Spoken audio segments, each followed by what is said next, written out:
യമനിൽ വധശിക്ഷ കാത്തുകിടക്കുന്ന നിമിഷപ്രിയയ്ക്ക് ഇനി 3 ദിവസം കൂടിയാണ് ശിക്ഷ വിധിച്ചിരിക്കുന്ന ദിവസത്തിലേക്ക് എത്താനുള്ളത്. ഇനി എന്തെങ്കിലും ഉടനെ ചെയ്യാൻ കഴിയുമോ? എന്തെങ്കിലും സാധ്യമാകുമോ രക്ഷയ്ക്കായിട്ട്?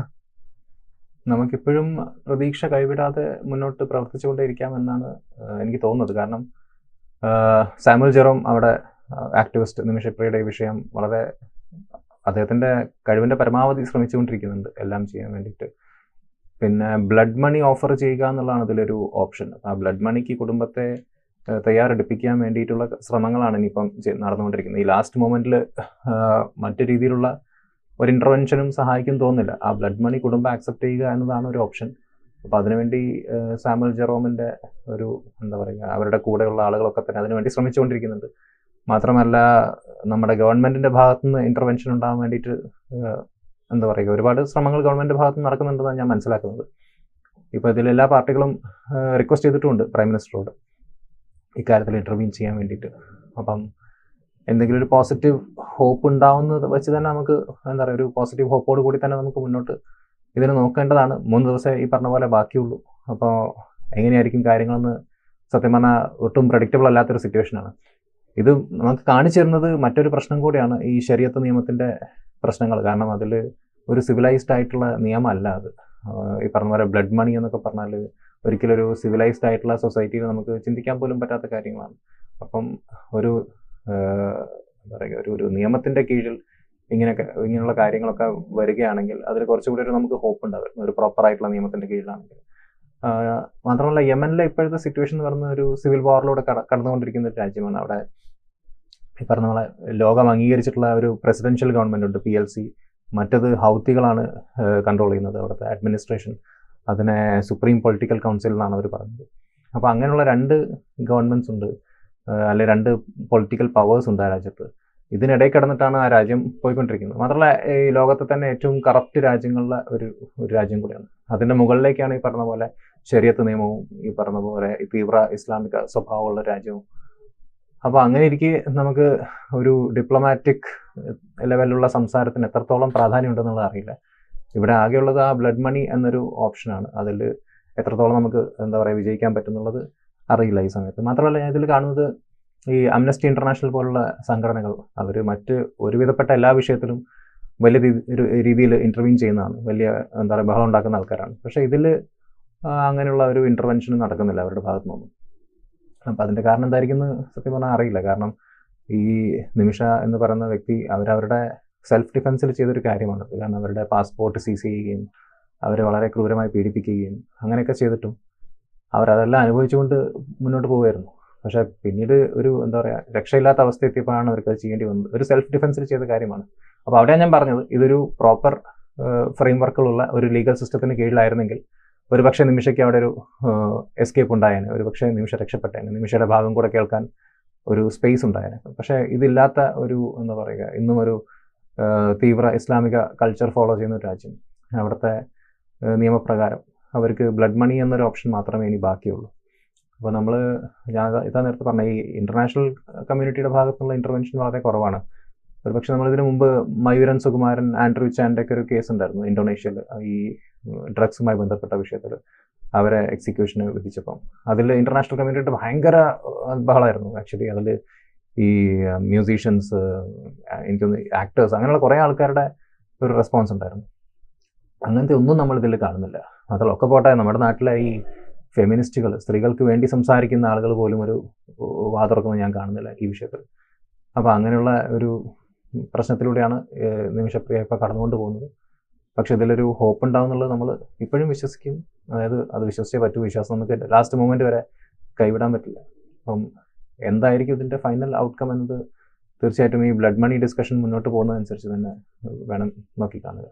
ഈ കേന്ദ്ര സർക്കാരിൻ്റെ ഇടപെടൽ എന്തെങ്കിലും തരത്തിലുള്ള ഒരു രക്ഷയ്ക്കായിട്ട് സാധ്യമാകുമോ? ഞാൻ ഈ പറഞ്ഞ പോലെ അവിടെ ഇപ്പോഴത്തെ ഒരു അഡ്മിനിസ്ട്രേറ്റീവ് സിസ്റ്റം എന്ന് പറയുന്നത് കൂടുതലും പ്രസിഡൻഷ്യൽ കൺട്രോൾ അല്ല ഇരിക്കുന്നത്, ഹൗത്തികളുടെ കയ്യിലാണ്. അപ്പോൾ അവരുടെ ഒരു സ്വഭാവം വെച്ചിട്ട് എങ്ങനെയായിരിക്കും തീരുമാനങ്ങൾ എന്ന് നമുക്ക് ഇപ്പോഴും അൺപ്രഡിക്റ്റബിൾ ആണ്. കാരണം ഒരു എന്താ പറയുക, ഒരു organised structured form of governance അല്ല. അപ്പം അതിനെ നമുക്ക് എങ്ങനെയെന്ന് പ്രഡിക്റ്റ് ചെയ്യാൻ പറ്റില്ല. പക്ഷേ യമനായിട്ട് നമുക്ക് ആസ് സച്ച് അങ്ങനെ ഒരു മോശം റിലേഷൻസ് ഒന്നുമില്ല. യമൻ്റെ ഒരു എന്താ പറയുക, യമൻ്റെ ഇൻഡിപെൻഡൻസിനെ പോലും ഇന്ത്യ സപ്പോർട്ട് ചെയ്ത രാജ്യമാണ്. അന്ന് മുതൽക്ക് ഇന്ത്യയുമായിട്ടൊരു നല്ല ബൈലേറ്ററൽ റിലേഷൻഷിപ്പ് എല്ലാ കാലത്തും ഉണ്ടായിട്ടുണ്ട്. അപ്പോൾ അതൊക്കെ വെച്ചുകൊണ്ട് നമുക്ക് എന്തെങ്കിലും നീക്കം നടത്താൻ പറ്റുമെന്നുള്ളത് മാത്രമാണ് ഇനിയിപ്പോൾ ആകെയുള്ളൊരു പ്രതീക്ഷ. ഈ ഹൂത്തികൾ എന്ന് പറയുമ്പോൾ മിക്കവാറും ഇറാന്റെ കൺട്രോളിലായിരിക്കുമല്ലോ. അപ്പോൾ ഇറാനുമായിട്ട് ഇന്ത്യക്കൊരു നല്ല ബന്ധമുള്ളത് കൊണ്ട് തന്നെ ആ കാര്യത്തിനകത്ത് ഇറാന്റെ ഒരു ഇടപെടൽ ഉണ്ടായി കഴിഞ്ഞാൽ മോചനത്തിന് എന്തെങ്കിലും സാധ്യത തുറക്കൂ? തീർച്ചയായിട്ടും ആ ഒരു ഓപ്ഷൻ നമുക്ക് എക്സ്പ്ലോർ ചെയ്യാവുന്നതാണ്. കാരണം ഇറാന്റെ ഇന്റർവെൻഷൻ അല്ലെങ്കിൽ ഈ യമനിലെ ഒരുപാട് ഫോഴ്സസിന്റെ, അതായത് ഈ സൗദി, UAE എല്ലാവർക്കും ഓരോ പങ്കുണ്ട് യമനിലെ അഡ്മിനിസ്ട്രേറ്റീവ് ഒരു ഫ്രെയിം വർക്ക് നമ്മൾ നോക്കുകയാണെങ്കിൽ. ഈ രാജ്യങ്ങളിലൊക്കെ ഇന്റർവെൻഷൻ അവിടെ ഉണ്ട്. ഈ രാജ്യങ്ങളൊക്കെ ആയി തന്നെ ഇന്ത്യക്ക് നല്ല ബന്ധമാണ്. ഇപ്പോൾ ഇറാന്റെ യുദ്ധത്തിലാണെങ്കിലും ഇന്ത്യ ഒരു ന്യൂട്രൽ സ്റ്റാൻഡ് എടുത്തത്.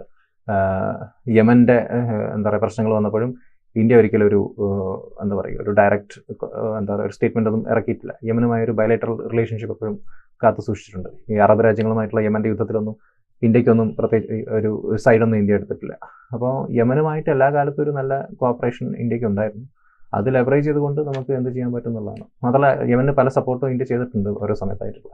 അപ്പോൾ അതിനെയൊക്കെ ലെവറേജ് ചെയ്തുകൊണ്ട് ആ ഒരു ബന്ധം നമുക്ക് എന്താ പറയുക അതിനെ യൂട്ടിലൈസ് ചെയ്തുകൊണ്ട് ഈ ഒരു വിഷയം ചർച്ചയ്ക്ക് കൊണ്ടുവരാൻ സാധിക്കുകയും അതിലൊരു അവരുടെ ഈ പറഞ്ഞ പോലെ പാഠം ചെയ്യുകയും ഒക്കെ ചെയ്യുകയാണെങ്കിൽ വളരെ നല്ല കാര്യമായിരിക്കും. അതിന് ശ്രമങ്ങൾ നടക്കുന്നുണ്ട് തീർച്ചയായിട്ടും. പക്ഷെ അത് എത്രത്തോളം ഫലം കാണുന്നുണ്ട് എന്ന കാര്യത്തിലാണ് ഇപ്പോൾ സംശയമുള്ളത്. സൗദി ജയിലിൽ കഴിയുന്ന മലയാളിയായിട്ടുള്ള ആളിന് വേണ്ടിയിട്ട് നമ്മൾ ഒരുപാട് പണമൊക്കെ സംഘടിപ്പിച്ച് എല്ലാവരും ആ ബ്ലഡ് മണി കൊടുക്കാനൊക്കെ ഒരു വലിയ നീക്കമാണ് ഉണ്ടായത്. പക്ഷേ ഈ നിമിഷപ്രിയയുടെ കാര്യത്തിൽ ഒരു അന്താരാഷ്ട്ര തലത്തിൽ ഒരു ഇടപെടൽ, ഇപ്പോൾ ഒരു പ്രമുഖ വ്യവസായിയൊക്കെ ഈ സൗദി അറേബ്യയിലെ അയാൾക്ക് വേണ്ടിയിട്ടൊക്കെ ഇടപെടുകയൊക്കെ ചെയ്തായിരുന്നു. പക്ഷെ അങ്ങനെ ഒരു നീക്കം പൊതുവെ കാണേണ്ട ഒരു തണുപ്പൻ മട്ടാണ് നിമിഷപ്രിയയുടെ പ്രശ്നത്തിൽ കാണുന്നത്. അതെ, അതാണ് ഞാനും ഇപ്പൊ സൂചിപ്പിച്ച പോലെ. എന്തുകൊണ്ടായിരിക്കും അങ്ങനെയെന്ന് അറിയില്ല. കാരണം പല ആൾക്കാർക്ക് ഈ ഒരു സംശയം ഉണ്ട്, അവരങ്ങനെ എന്താ പറയുക ഒരു കൊലപാതകം നടത്തിയിട്ടാണല്ലോ എന്ന്. പക്ഷെ അതിനെ അങ്ങനെ കാണാതെ അവരുടെ സാഹചര്യമായിരുന്നു. അവർ ഈ പറഞ്ഞ പോലെ വളരെയധികം ടോർച്ചർ അനുഭവിച്ച് നിൽക്കുന്ന ഒരു സമയത്ത് അവർക്ക് എടുക്കേണ്ടി വന്ന ഒരു ഡിഫെൻസീവ് മെഷറായിട്ട് മാത്രമേ അതിനെ കാണാൻ പാടുള്ളൂ. കാരണം മറ്റ് അന്യരാജ്യത്ത് പാസ്പോർട്ട് സീസ് ചെയ്യപ്പെട്ടു, ഒരു എന്താ പറയുക രക്ഷയില്ലാത്തൊരവസ്ഥ. അപ്പം അങ്ങനെ സംഭവിച്ചു പോയതാണ് അവരോട്. അപ്പം ആ ഒരു എന്താ പറയുക ആ ഒരു സമയത്ത് അങ്ങനെ ഒരു ഭർത്താവ് നാട്ടിലില്ലാത്ത സമയത്ത്.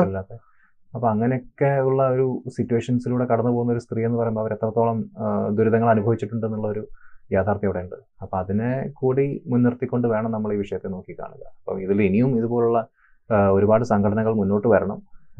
അംനസ്റ്റി ഇന്റർനാഷണലിന്റെ ഇന്ത്യയിലെ ഡിവിഷൻ ഉണ്ട്. അവരൊക്കെ ഒന്ന് മുന്നോട്ട് ഇറങ്ങി പ്രവർത്തിക്കുകയാണെങ്കിൽ ഇതിലൊരു പക്ഷേ നമുക്ക് എന്തെങ്കിലും ഒരു എന്താ പറയുക ഒരു പോസിറ്റീവ് ഫലം നമുക്ക് കാണാൻ പറ്റുമായിരിക്കും.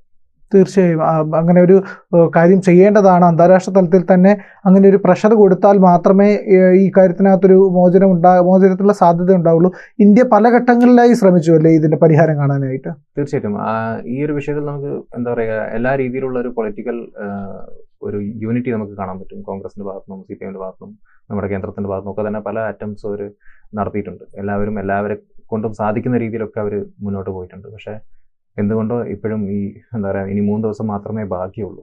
അപ്പോൾ അവിടെ ഒരു സ്ട്രോങ് ആയിട്ടുള്ള ഒരു ഇന്റർവെൻഷൻ നടന്നിട്ടില്ലെങ്കിൽ നമ്മൾ എന്താ പറയുക നമുക്ക് ഒരിക്കലും മായ്ക്കാൻ പറ്റാത്തൊരു വലിയ വേദനയായിട്ട് മാറും എല്ലാ കാലത്തും. കൂടുതൽ വാർത്തകളും വിശേഷങ്ങളും നിങ്ങളിലേക്ക് എത്താൻ ABC മലയാളം സബ്സ്ക്രൈബ് ചെയ്യുക, ബെൽ ബട്ടണും അമർത്തുക.